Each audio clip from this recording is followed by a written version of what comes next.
दावत खिताब दे रहा हूं जमीयत उलमा इस्लाम के मरकजी रहनुमा मोहतरम जनाब मोहम्मद असलम गौरी साहब को कि आए अपने ज़रीन ख्यालात का इजहार फरमाए। तशरीफ लाते हैं मोहतरम जनाब मोहम्मद असलम गौरी साहब। नहमदुहु व नुसल्ली अला रसूलिहिल करीम, अम्मा बाद। जमीयत उलमा इस्लाम पाकिस्तान के मरकज़ी सेक्रेटरी जनरल मौलाना अब्दुल गफूर हैदरी साहब और फर्जंदे मुफ्ती महमूद रहमुल्लाह मौलाना तारुमान साहब और दीगर उलमाए इकराम और अहबाब, हम सब यहाँ पर आज अपने उस शहीद कायद को खराज तहसीन पेश करने के लिए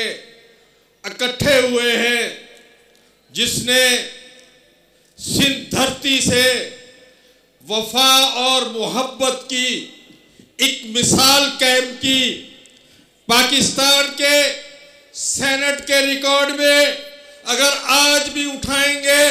तो सिंध धरती से मोहब्बत और प्यार डॉक्टर खालिद महमूद सोबरों से ज्यादा किसने नहीं किया है।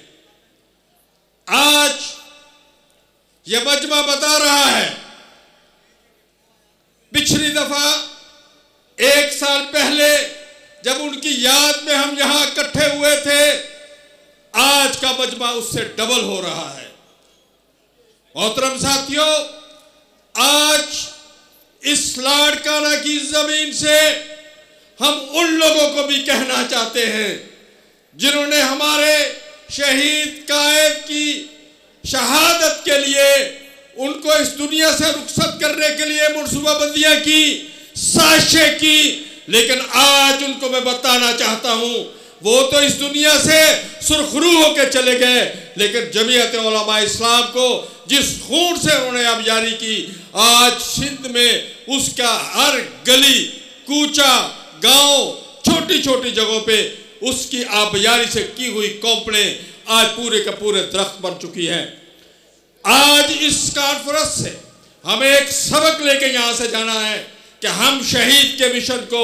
जारी और सारी रखेंगे, शहीद के बनाए हुए उन अदारों की सरपरस्ती करेंगे, शहीद की बनाई हुई जमात के साथ अपनी वफा की तजदीद करेंगे और इंशाअल्लाह शहीद के ख़ानदान के साथ भी उसी मोहब्बत का इजहार करेंगे जो हम शहीद के साथ करते आए हैं। वाखिरु दाना अनिल हम्दुलिल्लाहि रब्बिल आलमीन।